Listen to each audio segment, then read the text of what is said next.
تقلید چیه میگه؟ قبول قول غیر بلا دلیل. به دلیل قول غیر بپذیر، خلاص هر طرف که تو را کش میکنه برو. اینی را میگه تقلید. و قرآن مزمت از این را بیان میکنه. یک آیت نیست، در چندین آیت ها الله تبارک و تعالی سری موضوع رد کرده. چرا؟ این استدلال مشرکین زمان جاهلیت بود در مقابل پیغمبر علیه السلام. امروز تو مسلمان دعوای بندگی الله را هم داری، دعوای از این را داری که من عقیده به کتاب الله دارم، به او تسلیم هستم، اما کتاب الله برای تو دعوت میده خود تو نمیپذیری. ببینید دیگه حالی کدام طرف روان شویم، کدام طرف بریم، از کی گله بکنیم؟ عوام ما را بگذار. ملا صاحب در سر منبر میگه، یک ملا صاحب گفته بود در سر منبر، او مردم فکرتان باشه که کسای جدید پیدا شده داد از قرآن و حدیث، شما قطعش دلیل هم گفتن نمیتونه، بسیار مهارت در قرآن و حدیث داره و دلیل گفتن نمیتونه، امی مجردی که کلمه توحید در زبان گفت قطعی دانگ بزنیش، قطعی چوب قطعتان باشه، دیگر را نداره. کلمه توحید که در زبان گفت. شما باور به الله بکنه، شاگرد امو مولایی را در پیش ما درس میخوان، ما گفتم تو موحد هستی؟ میگه نه نه نه نه نه. بیچاره وقتی که از پاکستان برام خط روان کرد که مولوی سے بسیار سخت ما چی شده بودم، ما چرا اینطور بودم، چرا اینطور میگفتم؟ تو بی استازش برای ای تلقین داده بود که کلمه توحید در خود نسبت نده، خدا موحد نگو. چرا؟ یه شعار او مردمی هستن که وا دعوت به سوی قرآن و حدیث میده. امروز همینطور است. از توحید چقدر مردم بد میبره. در کدام مجلسی که گپ توحید برای یا شور میخوره یا اونجا حرکت میکنه. ما خو الحمدلله اگر مجلسی دستاربندی است، اگر هر مجلس باشه یک شینگ در توحید میارم، در عقیده با سعی میکنی که امی مزخرفین و مبتدعین که مجرد گپ توحید شروع شوه شور ما شور غال مغال میکنه. کسی شاید باشه حاجی صاحب غلام حضرت همینجاست، شیخ صاحب عبدالکریم خواسته در استالف رفته بودیم، دستاربندی حفاظ بود، موضوع را بردم در توحید. شما باور به الله بکنید مولوی صدا کرد، برش بگو بس کو بس کو بس کو، همی گپا را میزنه. گپ توحید سرشان قطعا خوب نمیخوره. چرا؟ یا خود او دخیل هستن، خود او داخل هستن، غرق هستن و توحید خوش نداره، الله پرستی را خوش نداره. خلاص تو دعوت برای الله بده، ای را خوش نداره، دعوت به سوی قبرا بده تو را خوش داره. خب چرا؟ کدام دعوت هستی؟ قرآن کریم برای ما میگه وقتی برایشان گفته میشد به با ما انزل الله، آن چیزی را که الله نازل کرده. امروز به می مردم میگیم به آن چیزی که قرآن بیان میکنه. ما انزل الله چند چیز است؟ بگوید دو چیز است، یکی کتاب الله و یکی سنت رسول الله صلی الله علیه و سلم. ما انزل الله داخل است. چرا؟ سنت رسول الله تشریکی است و قرآن است. و انزلنا الیک الذکر لتبین للناس ما نزل الیهم. خود قرآن میگه و ما ينطق عن الهوا ان هو الا وحی یوحى. پیغمبر تشریح قرآن میکنه. پس ما انزل الله کتاب الله و سنت رسول الله است. ما دعوت ما نمیسته و مردم بیه پشت آرا و نظریات احمد و محمود نگردیم که حالا فقط احمد نمی چیزا گفته ولو که در حدیث آمده ما قبول ندارم. از این خاطر علما بعد از اینکه تقلید تشریح میکنه تقسیم میکنه تقلید، یکی به محمود و یکی به مذموم. تقلید محمود کدام است؟ تقلید محمود و نموسته یک عامی چیزا نمیفهمه، میره در پیش عالم از او سوال میکنه و گپی که او برش میگه او را قبول داره. چرا قبول داره؟ همین چرا قبول داره؟ بچه کاکایش است؟ بچه مامایش است؟ به این خاطر که پیسه دار است؟ به این خاطر که صاحب منصب است؟ به کدام لحاظ گپی همی آدم میگیره؟ بگوی شما. به خاطر که آدم به قرآن و حدیث مهارت داره و سخن از قرآن و حدیث برام میگه. خود زمانی که گپی امی آدم معلوم شد که خلاف قرآن و حدیث است، آلی او گپ میپذیره یا ترک میکنه؟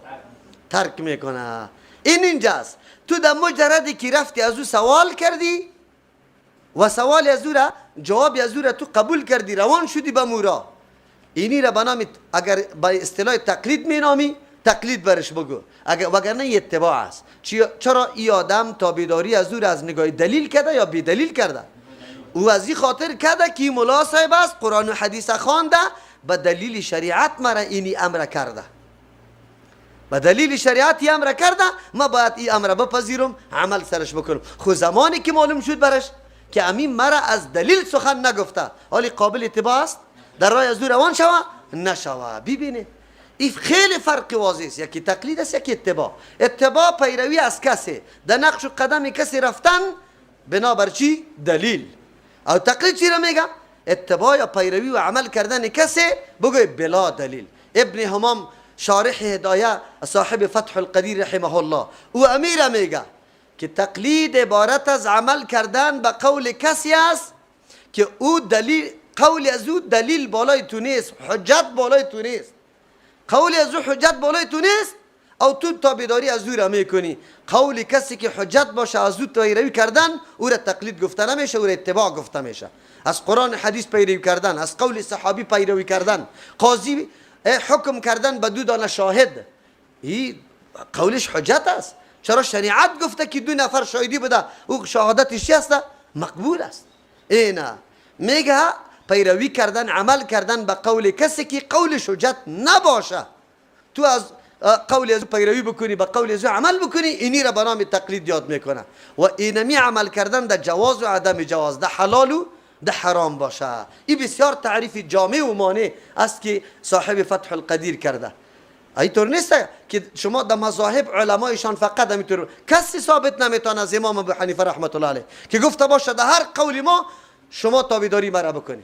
به صراحتا قول امام ابو حنیفه رحمت الله علیه است که با کسی جایز نیست که با قول ما فتوا بده تا وقتی که معلوم نکنه که از کدام جای ما گرفته امامی قول. بیا ولی تو بگو که حنفی تو سیام هستم، در مذهب تو داخل استی یا من داخل هستم، در مذهب تو داخل نیستی. ام قرآن و حدیث ترک کردی برش پشت دور دادی، نعوذ بالله. و ام سخن امامی تا که تو برش میگی من تقلیدش میکنم، ام سخنم نمیپذیری. چرا امام ابو حنیفه رحمت الله نمیگه اذا صح حدیث فهو مذهبی؟ حدیثی صحیح اگر ثابت شود اون مذهب ماست، امون رای ماست. کسی ثابت بکنه که یک امام مردم گفته باشه که پشتی سری ما بیایه، هر چیزی که من میگم شما بیایه. نه، میگه تا وقتی که سخن ما در مقابل قرآن و حدیث در تضاد واقع شد، سخن ما را در کجا بزنه؟ در دیوال بزنه. خیر بس دین خوی نمیره. میگه بی به کتاب الله و سنت رسول الله رجوع کنیم، یک اختلاف باقی نمیمانه. با الله قسم دست اینجا میگیریم یا در زیر ناف بگیریم. ما تو امروز فیصله نمیتونیم که این حدیث قوی است یا این حدیث قوی است. این فیصله در روز زمان شده. محدثین امو زمان روایت تحلیل میکنه، بعد از فیصله میکنه که کدام روایت قوی است. بریم دیگه به انصاف تو را به الله قسم عالم هم هستی. کتابای حدیثه خوب همینطور بدون تعصب کلش مطالعه بکن که کدام حدیث قوی است. رفع الیدین قوی است یا ترک رفع الیدین. با وصف کی مسائل هست که نماز میشه اگر کسی رفع الیدین میکنه گپ در سر افضل و عدم افضل است. دست اینجا بسته میکنی یا اینجا بسته میکنی، امین بزرگ میگی بگوی یا خفیه میگی. این مسائلی است که در نماز کسی خلل نمیه، اما کسی که پشت افضل میگرده یقینا انصاف دارد. ما به خاطری در اینجا دست نمیگیرم که قول امام ابو حنیفه رحمت الله علیه در این مورد نیست. قول محمد رسول الله خود این مورد است. قول امام ابو حنیفه رحمت الله علیه نیست، قول محمد رسول الله صلی الله علیه و سلم. قول محمد رسول الله تو مامور استی از جانب الله اطیعوا الله و اطیعوا الرسول.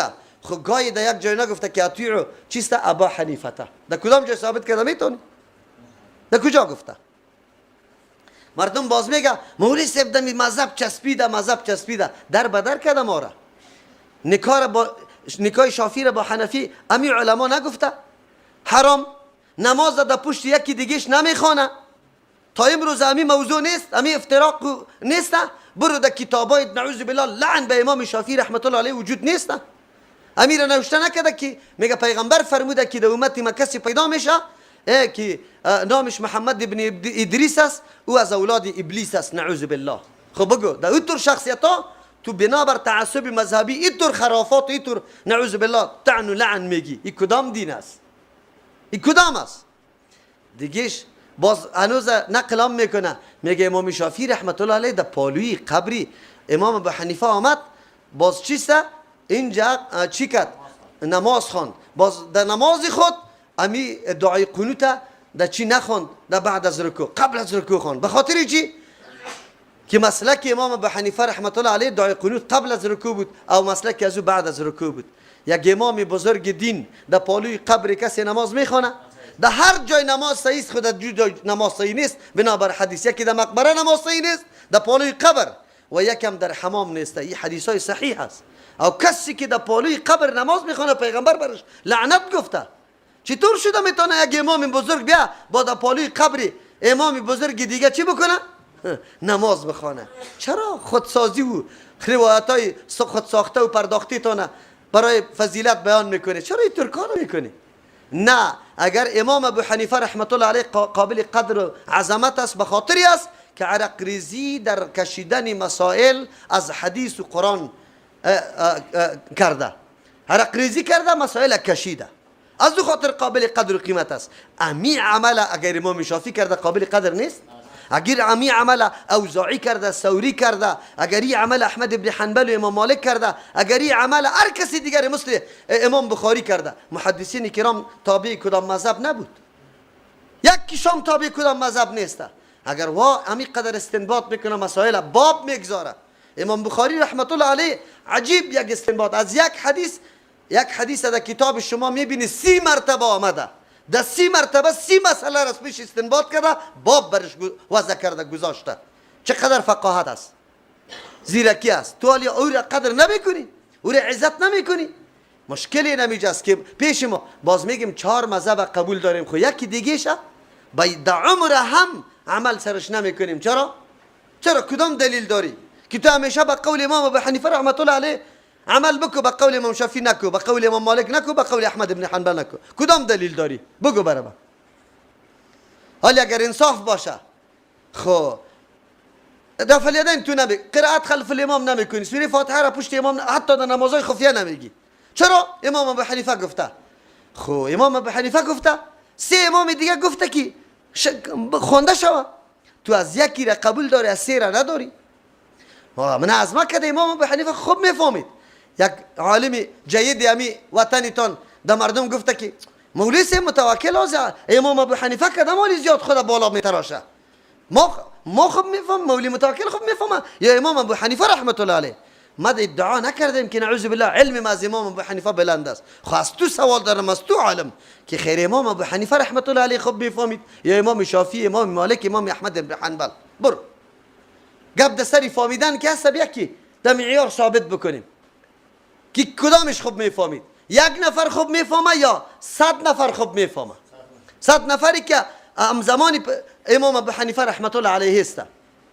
از امام ابو حنیفه رحمت الله علیه که پیش از تو سوال میکنم، امام ابو حنیفه خوب میفهمه یا صحابی جلیل القدر ابن عمر رضی الله عنهما یا عمر یا ابوبکر یا عثمان؟ گپ در اگر باشه خب باز دیگه ضرورت به این نیست. اول در ردیف اول میریم در زمان پیغمبر که کی خوب میفهمه.